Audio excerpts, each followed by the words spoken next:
प्यारे साथियों, जय हिंद। क्या हाल चाल है आप सभी लोग का? आशा करते हैं कि आप सभी लोग स्वस्थ होंगे। प्यारे साथियों, उत्तर प्रदेश डीएलएड प्रशिक्षकों के लिए यह वीडियो राजन सीरीज का मैथ का बहुविकल्पीय प्रश्न का यह तीसरा वीडियो है। तो चलिए देखते हैं आज का पहला सवाल क्या कहता है। देखिए, आगे के मैं सारे सवाल वीडियो बाय वीडियो बना के आपके इस यूट्यूब चैनल पर डाल दे रहा हूं।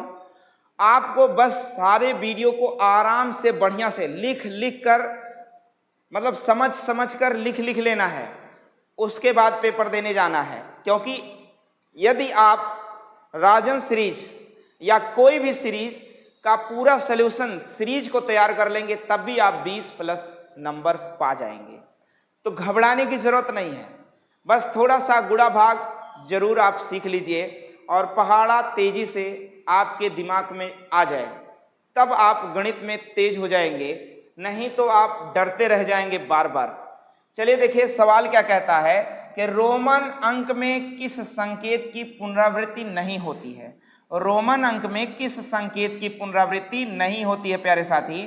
तो देखिए ध्यान दीजिए, रोमन अंक यहां पर एक दिया है x, इसका मतलब होता है 10, और यहां दिया है c का मतलब होता है प्यारे साथी 100, और i यहाँ i मतलब फर्स्ट है, 1 है, इसका मतलब क्या होता है प्यारे साथी 1, और l मीन्स होता है 50। तो कभी आपने देखा है l और l लिखा हुआ 50-50? नहीं। कभी आपने देखा है x और x लिखा हुआ? हाँ भाई 10-10 20। c और c लिखा हुआ देखा है? हाँ, c मतलब 100-100 200। अब एक चीज और ध्यान दीजिए, किसी भी रोमन में किसी भी अंक की पुनरावृत्ति अधिकतम 3 बार हो सकती है, उससे ज्यादा नहीं हो सकती। लेकिन इस ऑप्शन के माध्यम से आप देखेंगे कह रहा किस संकेत की पुनरावृत्ति नहीं होती है, तो मेरे हिसाब से यल की पुनरावृत्ति नहीं होती है प्यारे साथी। और राजन सीरीज का जो सॉल्यूशन बता रहा है, कह रहा कि भैया सी की पुनरावृत्ति नहीं होती। बाबू, एल की पुनरावृत्ति नहीं होती। कभी आपने एल 50-50 देखा? नहीं देखा ना। आपने देखा होगा तो सीधे 100 देखा होगा। सी देखो, अभी 10-10-20 10-30 हो गया ना, लेकिन 40 हम नहीं लगाएंगे यहाँ। 40 यहाँ सीधे नहीं लिखेंगे हम। 40 लिखेंगे तो कैसे? 50 के पीछे 10 लगा देते हैं तो ये 40 हो जाता है। बात समझ में आया?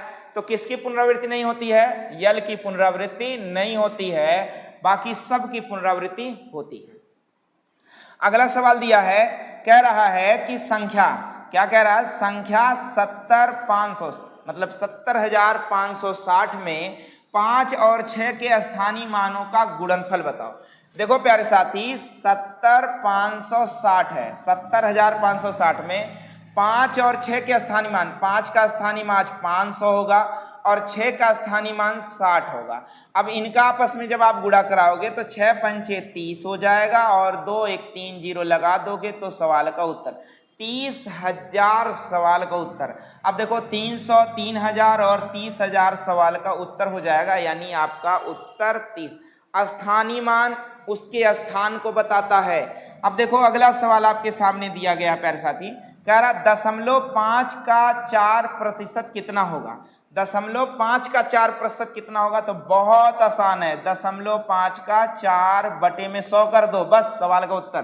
देखो दशमलव हटाओगे 0 बढ़ जाएगा, दशमलव हटाओगे क्या हो जाएगा? 0 बढ़ जाएगा, और 4 पंचे 20 आ जाएगा। 20 आ गया, एक 0 से एक 0 काट दो। अब देखो क्या बचा प्यारे साथी? 2/100 बच गया। अब जब नीचे 100 हो तो ऊपर 2 अंक पे दशमलव लग जाता है, यानी सवाल का उत्तर हो जाएगा। अब सवाल का उत्तर कौन सा है? बा। आपको ऑप्शन में लगा के आना है, लिख के आना है, बा लिख कर आना है। अगला सवाल आप देखेंगे, अगला सवाल कहता है भैया x-2 बराबर 1। क्या दिया है? x-2 बराबर 1 दिया है। x-2 बराबर 1, तो मैं x का मान ज्ञात कर ले रहा हूं 3। कैसे? 2 को उठा के इधर कर दोगे तो 2 जुड़ जाएगा x का। कह रहा तो 3x² + 5 + 2 का मान, तो चलो मैं लगा देता हूं 3x² + 5x + 2 का मान।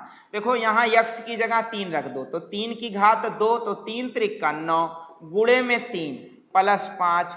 x की जगह क्या रख दो? 3 रख दो, तो 5 तियां 15, चलो मैं रख दे रहा हूं, मान रख कर बता दे रहा हूं, आपको आसानी होगी समझने में, आपको आसानी होगी समझने में। मैं मान रख कर आपको बता देता हूं, मान रख कर।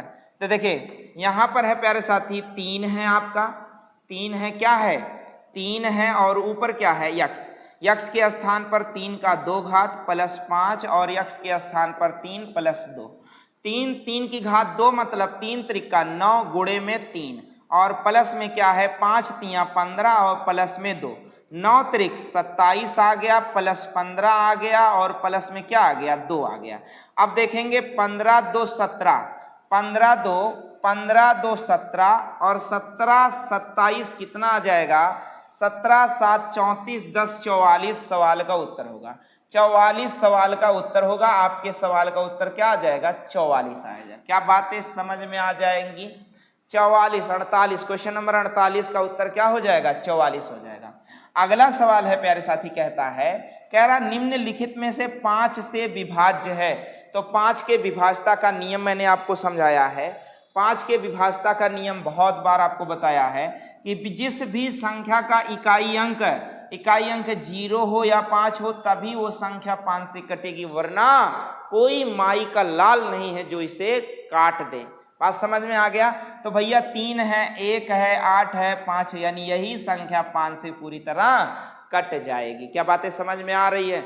ना समझ में आए तो जरूर कमेंट बॉक्स में सेंड कर देना, मैं और अच्छे से समझाने का प्रयास करूंगा। आइए चलिए देखते हैं, कहता है 68 102 51 और 153 का गुणज बताइए। गुणज मतलब किन संख्याओं से ये पूरी तरह विभाज्य हो जाएगी। तो आप पहाड़ा, मैंने कहा ना पहाड़ा याद कर लो वरना फंसे रह जाओगे। डीएलएड में जब बैक लगता है ना भाई, जब डीएलएड में बैक लगता है तो जिसका जिसका बैक लगा उससे पूछो। 2 साल का डीएलएड 4 साल 5 साल लग जाता है, तब जाके उनका डीएलएड कंप्लीट होता है। आज के समय में बताओ, आज के डेट में जो डीएलएड पास करके जा रहा शिक्षक बनने के लिए, उसके अंदर जानकारी जान लो भरी है। यदि नकल ना हो, परीक्षाओं में नकल ना कराया जाए तो जान लो कि जो शिक्षक बनेंगे, जो टीचर बनेंगे, वो बहुत अच्छे टीचर बनेंगे और बच्चों को बहुत अच्छी शिक्षा देंगे। तो ध्यान रहे। चलिए बाकी बात की बात है, देखा जाएगा। देखिए कह रहा क्या कि 68 102 51 और 153 का गुणज बताइए। तो प्यारे साथी 17 चौकाड़ 17 छक्का 1 17 तियां 51 और 17 नवैया में 153। 17 का पहाड़ा अगर याद है तो तुरंत सवाल का उत्तर कि भैया 17 का गुण मतलब इन सब का गुणज कौन है 17 है, सवाल का उत्तर हो जाएगा। आगे आप देख पा रहे होंगे, कह रहा कि संख्याएं 1 0 1 3 4 कहलाती हैं। भाज्य संख्या, पूर्ण संख्या, अपूर्ण संख्या, इनमें से कोई नहीं। देखो इसमें ये 2 गायब है, बाकी भी दिया है। तो प्यारे साथी ऐसे सवाल का उत्तर होगा कि सभी कौन सी संख्याएं? पूर्ण संख्याएं। कौन सी संख्याएं? पूर्ण संख्याएं अपने आप में क्या है? पूर्ण संख्या है। अगला सवाल दिया है, कह रहा 25.12 7.56 और 3.47 का योग। तो चलो मैं लिखकर आपको बता दे रहा हूं, 25.12 और 7.56। आपको यहां ध्यान देने की जरूरत है। क्या? दशमलव को दशमलव के नीचे सेट कर दिया, जैसे मैंने कर दिया, ऐसे आप भी करो। और 3 दशमलव, चाहे तो आप पहले दशमलव ही लिख लो, उसके बाद सेट कर दो और जोड़ दो सब। योग मतलब जोड़। चलिए 7 7 6 13 13 2 15 के 5 हासिल, 1 5 4 9 1 10 1 11 7 3 10 5 15 1 16 और 2 1 3 36.15 36.15 पहले वाले ऑप्शन में है, तो आपको लिखना है ऑप्शन नंबर आ। अगला सवाल आप देखेंगे, कहता है कि बताइए इसका गुणज। कितना आसान सा सवाल, कह रहा 432 गुणे 7 का मान ज्ञात कीजिए। तो भैया 7 दूनी 14 और 7 त्रिक 21 1 22 और 7 चौक 28 28 2 30 3024 जहां भी कहीं है वही तो सवाल का उत्तर है।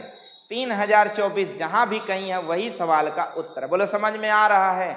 यदि समझ में आ रहा है तो लाइक शेयर और सब्सक्राइब सब कर दें एक साथ, और बेल आइकन यानी घंटा भी दबा दें ताकि हमारे अगले वीडियो का नोटिफिकेशन आपको मिल जाए टाइम से। बात समझ में आ रही ना? एकदम 100% की बात बोल रहे कि नहीं हम? अगर ना समझ में आए तुरंत बताना, और उसके बाद भी ना समझ में आए तो अपने संस्थान यानी KCI यानी कौटिल्य करियर इंस्टीट्यूट में जरूर आ जाना, बाकी समझा कर भेजेंगे। अगला दिया कह रहा 28 + 3 × 5 का सरल करने पर क्या प्राप्त होगा प्यारे साथी? तो पहले हम इनको जोड़ेंगे। 28 3 क्या होता है? 28 3 31 और गुणे में 5, 28 3 31 गुणे में 5 हो जाएगा। तो 5 एकन 5 तिया 15, 5 तिया 15 और 5 एकन 5, 155 जहां भी होगा सवाल का उत्तर लगाओगे। क्या लगाओगे? 155।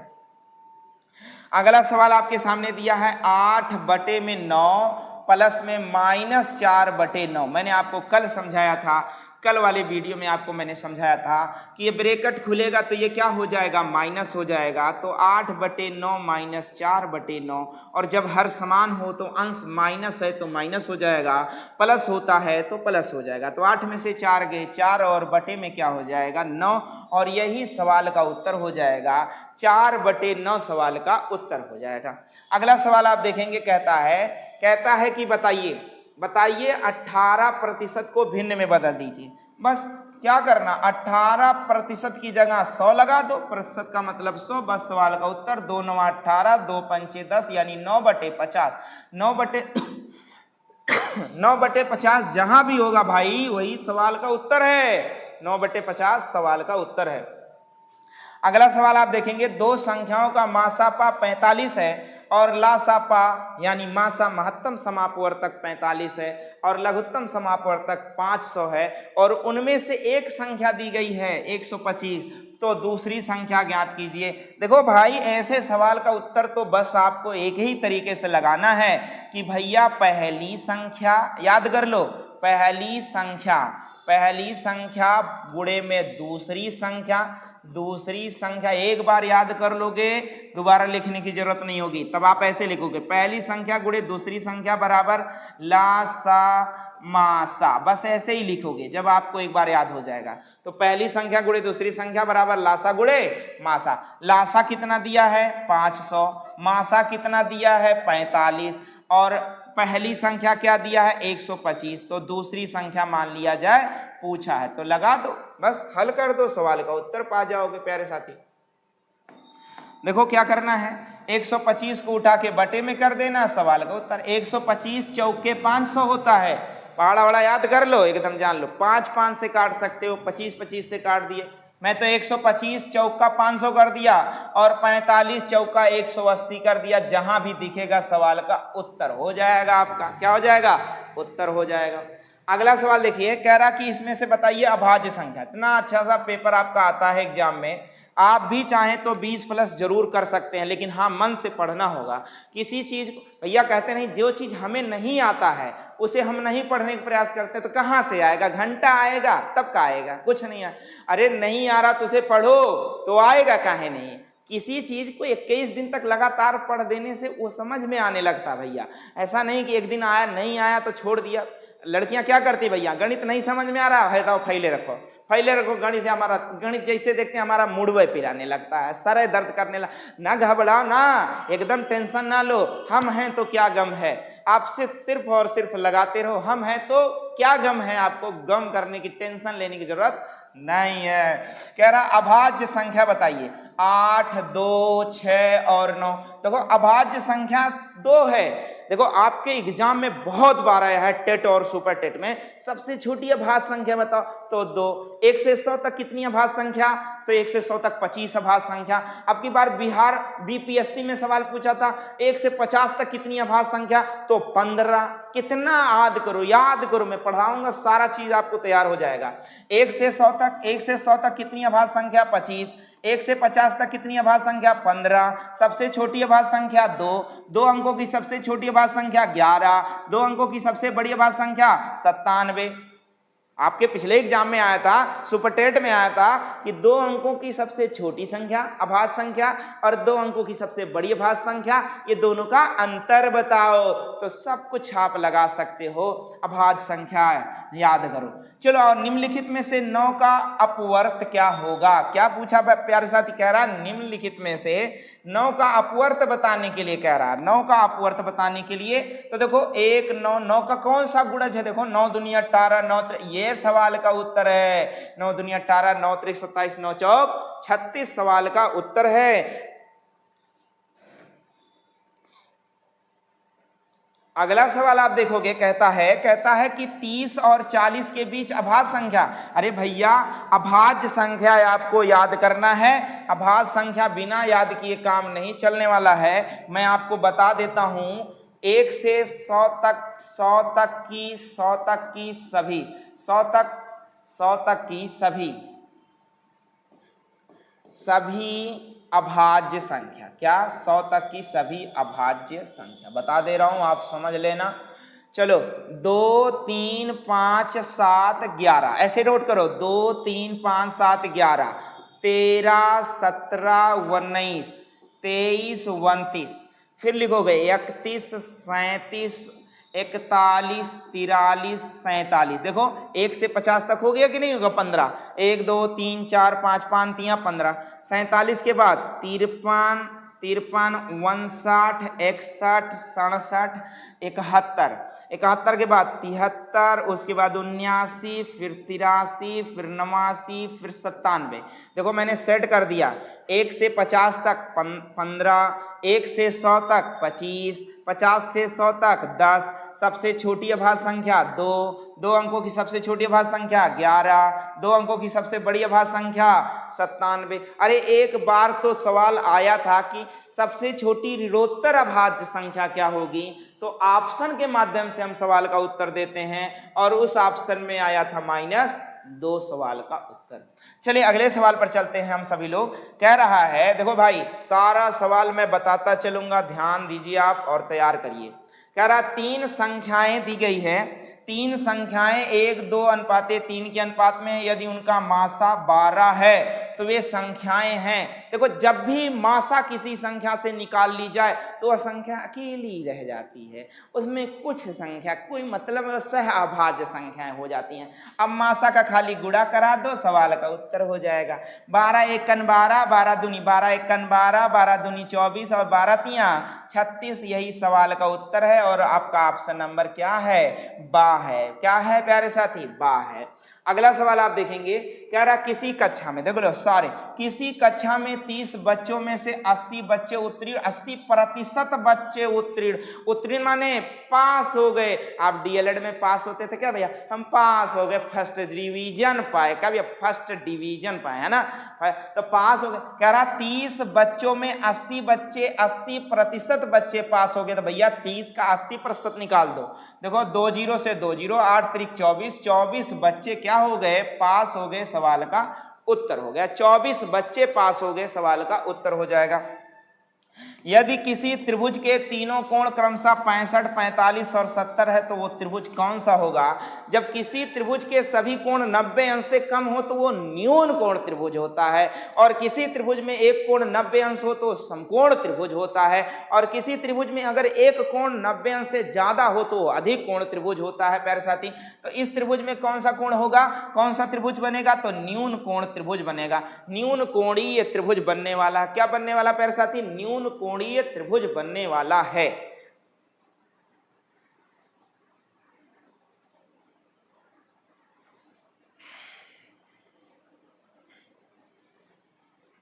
अगला सवाल आप देखेंगे, कह रहा 64 संख्या 1/1.2। देखो ध्यान दो, कह रहा लासा ज्ञात करना। क्या ज्ञात करना?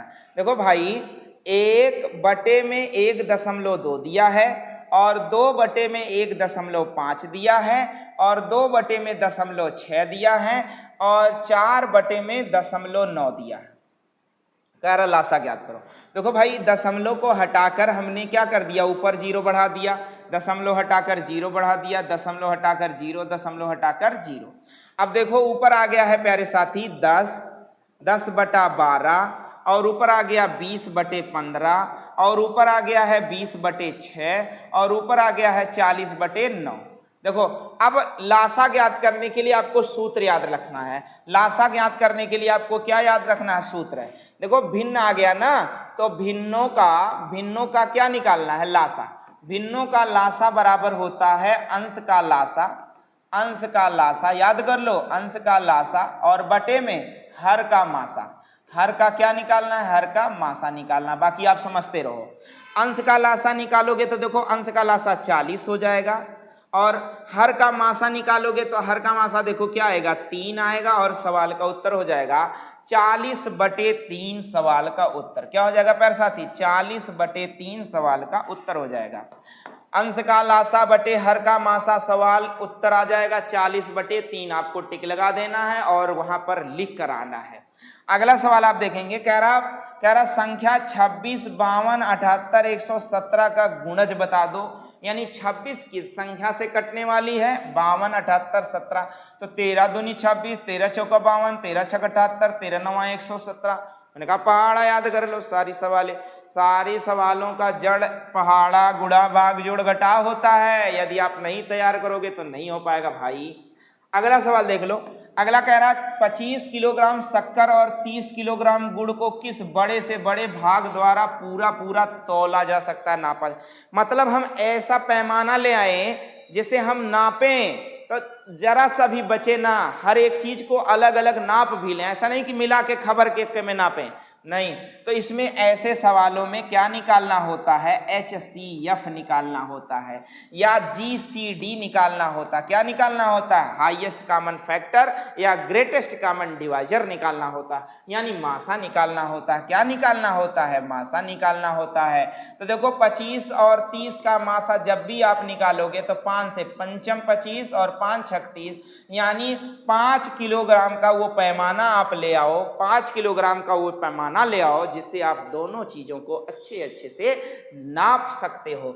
40 का कोटि पूरक बताना। अरे वाह भाई, कितना बार आपके एग्जामों में आता है टेट टूट सुपर टेट। देखो प्यारे साथी, प्यारे भाई और बहनों, प्यारे भाइयों और बहनों सुनो, अगर आप DLED बहुत मन से करते हैं और अच्छे से करते हैं तो आपको टेट की तैयारी करने की जरूरत नहीं है। टेट तो अपने आप निकल जाएगा। मैथ में तो बिल्कुल सारी चीजें वही जो आपके DLED में पढ़ी और पढ़ाई जाती हैं वही सारी चीजें होती हैं, उसमें घबराने की जरूरत नहीं है। इसलिए मन से आप DLED कर लो। अगर करना है, जो चीज कर रहे हैं उसको मन से करो खाली, बस, और कुछ नहीं करना है। बाकी देखिए फल की इच्छा ना करिए, कर्म करते रहिए। फल की इच्छा करने की जरूरत नहीं है। हे मानो क्यों चिंता करते हो? हे मानो क्यों टेंशन लेते हो? क्यों चिंता करते हो? फल की इच्छा ना करो, केवल और केवल कर्म करते रहो, फल तो अपने आप मिलेगा। टेंशन लेने की जरूरत ना है। 40 अंश का कोटि पूरक बताना है। 40 अंश का क्या बताना है? कोटि पूरक बताना है। तो देखो कोटि पूरक और संपूरक दो होते हैं। कोण दो प्रकार के, कोटि पूरक और संपूरक। कोटि पूरक प्यारे साथी देखिए, इसे कोटि पूरक कहो चाहे पूरक कहो, कोटि पूरक और पूरक दोनों एक ही चीज होता है। कोटि पूरक, दो कोटि पूरक कोणों का योग 90 अंश होता है। आपको याद कर लेना। अगर 40 है, इसका कोटि पूरक आपको बताना, तो इसका कोटि पूरक क्या होगा? 50, यानी 90 अंश। तो 40 का कोटि पूरक क्या होगा? 50। और संपूरक कोण, दो कोणों का योगफल क्या होता है? 180 अंश होता है। अगर 60 है तो इसका संपूरक होगा 180 में से घटाने पर 120। सवाल का उत्तर हो जाएगा। क्या बातें समझ में आ गई? संपूरक दो कोणों का योग 180 अंश, कोटि पूरक दो कोणों का योग 90 अंश। याद कर लो, भूलने की जरूरत नहीं है, बार बार आपके एग्जाम में पूछा जाता है।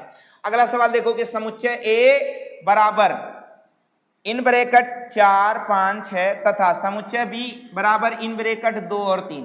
तो A यूनियन B का मान बताना है।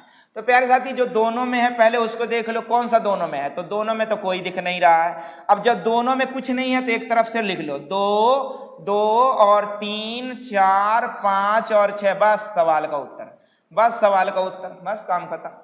A यूनियन B, जब दोनों में जो हो उसको एक बार लिखना है, जो दोनों में हो उसे एक बार लिखना है, और जो दोनों में ना हो, जो दोनों में हो उसे एक बार लिखना, और बाकी जो ना मिलता हो, मैच करता हो, उसको तरपरा के लिख लेना, सवाल का उत्तर हो जाएगा। तो प्यारे साथी, आपने देखा मैंने DLED फर्स्ट सेमेस्टर का राजन सीरीज का मैथ का बहुविकल्पीय प्रश्नों को हल करा रहा हूं आजकल इस वीडियो के माध्यम से। तो आप सभी लोग इस वीडियो को लाइक, शेयर और सब्सक्राइब ज़्यादा से ज़्यादा करने का प्रयास करें ताकि हमारा मनोबल बढ़ता रहे। और आपके लिए मैं एक स्पेशल बैच बनाता रहूं डीएलएड प्रशिक्षकों के लिए, भाई बहनों के लिए, ताकि वह मैथ से जो डर लगता है उनको, मैथ नाम की चीज़ का डर उनके दिमाग से, दिल से निकाल दूं और वे मैथ में एकदम अच्छे से अच्छा नंबर पा सकें और अपना मेरिट में, मतलब अपना मार्क्स अच्छा कर सकें, मार्कशीट अच्छा कर सकें। ठीक है, मिलते हैं आपसे अगले वीडियो में, तब तक के लिए जय हिंद।